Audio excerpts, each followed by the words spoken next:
Hello friends, and welcome back to the channel. In today's episode, we'll make some calzone. It's like a delicious pizza pocket.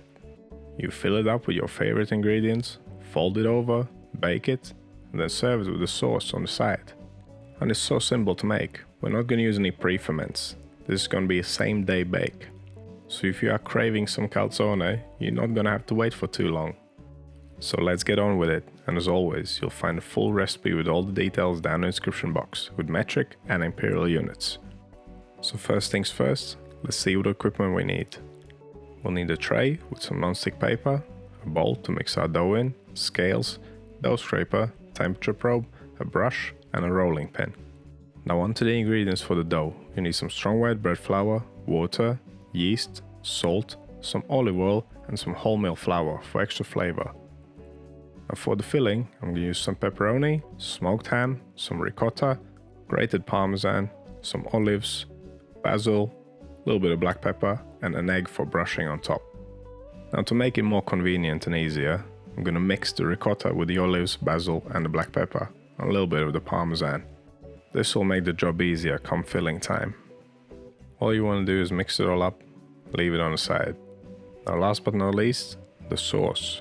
We'll need some good quality tinned tomatoes, chopped onion, chopped garlic, salt, pepper, oregano and some olive oil. And of course you'll need a little pot to cook it all in. So let's get cooking. Now this sauce is super quick and simple to make. And you can use it for your calzone, you can use it for pizza, you can add some meat and serve it with pasta. It's quite versatile. So get your pan on a medium heat, add your oil, add the onions and the garlic, and cook them slowly for around 10 minutes. And once they're all softened up and got some color on them, add the salt, pepper and the oregano and give it all a good mix. And then in come the chopped tomatoes. From here on in, bring this up to a simmer, turn the heat down, medium low, and then keep cooking this for around 20 more minutes. And just half an hour later, you can have a beautiful tomato sauce. And this tastes great hot or cold, depends what you're serving it with. Now depending on how you like it, you may want to leave it chunky, or if you have a blender, you can blitz it up. I wanted it a little bit smoother, but it's totally up to you how you like it. It will taste great regardless. Now get it in a bowl, cover it up and leave it on the side to cool down. And whilst it's cooling down, we can start making our pizza dough. Now I know my kitchen is around 20 degrees Celsius, so I want my water to be around 7 degrees. And if you want to learn more about dough temperature control, click the link in the top right corner. But let's get on with making our dough. Get your bowl, add the water, the yeast, salt, olive oil and the wholemeal flour and give it all a good mix. You want to dissolve any large salt crystals and hydrate the yeast before adding the rest of the flour. It makes a lot more sense to do it now, instead of doing it whilst you're kneading the dough. And once you're happy with that, add the rest of the flour, grab your scraper and mix it to a dough. Mix it until there's no more dry flour, and if the scraper's not doing the job, continue on by hand. And once it's come together to one cohesive piece, get out on your table and start kneading. This dough is not very sticky, so I'm going to use my regular kneading method. What I like to do is press down and forwards with the heel of my right hand, then using the fingers of my left hand I fold the piece of dough under the heel of my right hand, then turn and repeat. Once you perform this move a few times, it will become like second nature. If the dough is sticking to the table, then scrape it up using your scraper and continue kneading. In total, this process should not take more than 6 minutes. The dough might still be a little bit sticky, but don't worry about that. I'll clean up the mess and get it in a bowl for the first proof. And always take the temperature. 25 degrees Celsius or 77 Fahrenheit is just about right for this. Now we can cover it up and leave it to ferment for 1 hour. If your dough is warmer, it will ferment more rapidly. If it's cooler, it will take longer. Adjust the proofing times accordingly. Regardless, after the first proof, we need to give it a fold. Performing a fold is quite simple. Get your dough out of the bowl, place it smooth side down on your table, flatten it out, then fold the edge over the middle, going around in a circle until you reach point where you started. Then tighten the dough ball against the table and pop it back in the bowl, smooth side pointing up again. Folding will degas the dough, it will create extra layers in the dough structure and also equalize the temperature, and it will give us an even fermentation. Now after the fold, cover your dough up again and leave it to ferment for 1 more hour. And now it should really start puffing up. It may be a little bit sticky at this point, so for this step you can use a little bit of flour. But don't go too crazy, it's always easier to add more than to take off. Now release the dough from your bowl using your scraper and pop it out on the table, smooth side down. And now you want to divide it into 3 equal pieces. You could eyeball it, but I'm going to use the scales. These calzones are quite big, so actually if you want them smaller, you can divide this dough into 4. But that's up to you, depends on how many people you're making this for and how greedy you are. Now after dividing, you want to pre-shape. The pre-shaping method is similar to the folding method. Flatten your dough out, fold the edge over the middle, going around in a circle until you reach the point where you started. Then flip it smooth side up, tighten it against the table.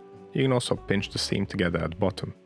And that's how you get a nice dough ball. Now dust them lightly with flour, cover them up, and we'll leave them to rest. You want to come back to these in around 15 minutes. During this time, the gluten will relax and make it easier for us to shape the dough. You might ask, why are we doing this step twice, shaping them into balls? Because after dividing, the dough balls were all made up of little pieces, because we had to cut them down to a certain weight. So the pre-shaping step is used to make the dough balls whole again, but they're not perfect, so we let them relax and we shape them into balls again. And now, they're perfect for the final fermentation. So get a tray or a plate, dust it lightly with flour, put your dough balls on it, make sure there's enough space between them, clean down the mess, now cover them up, and we'll leave them for the final fermentation. But if you want, at this point you can pop them in the fridge and bake them later. But regardless, during the final hour of fermentation, preheat your oven to 180 degrees Celsius with a fan on. And look at them, they're almost doubled in size. Now we can start shaping. So don't be shy with the flour now, because these might stick to the table a little bit. So dust them, press them out into a circle. I always like to start the shaping by hand, only then grab the rolling pin. So make sure you have enough space, grab your rolling pin and start rolling. You don't want it to be too thin, around 25 centimeters in diameter, it's a bit less than a foot. Try to make it as round as you can, but if it's not perfect it doesn't matter, it'll still taste the same. Now we can start filling her up. The way I like to do it is have the meat on the bottom and on the top, and all the other ingredients in the middle. That will prevent the dough from getting soggy. So we got our smoked ham, then our ricotta filling, and then pepperoni on top. And I also sprinkled some of the remaining basil that I had. Now grab your egg and brush the rim of the dough. I mean, this is not mandatory, and I don't think they use egg in Italy either. And you can make up your own mind. But anyway, fold it over gently, make sure to not tear any holes. Press the dough down a bit to squeeze any air pockets out. Now take the edge and twist it up. There's no special techniques here, all I did was fold the edge over. Now grab a tray with some non-stick paper and place your calzone on it. Now because I'm making 3 and they're quite big, I won't be able to fit them all on one tray, and I won't be able to bake them all at once. So what I'm going to do with this first one, I'm going to get it on the tray, brush it with my egg, sprinkle it with parmesan. I'm basically going to get it ready for the oven, but I'm not going to bake it yet. I'm going to cover it up and leave it in the fridge whilst the other 2 are baking. Now one last thing I want to do is grab scissors or a knife and cut some slits in the dough. These will prevent it from blowing up.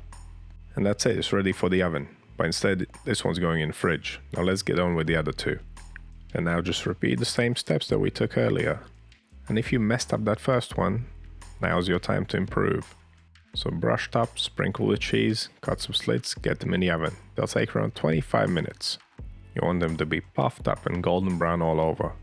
Now after baking, you need to be patient. You want to let these cool down for around 10 minutes.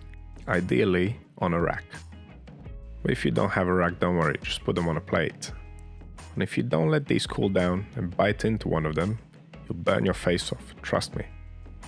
But that's how you make simple calzones. They're super delicious. I really encourage you to try these. If you have any questions or suggestions, drop them down in comments as always. And don't forget to subscribe if you haven't already. Thank you for watching. I'll see you in the next one.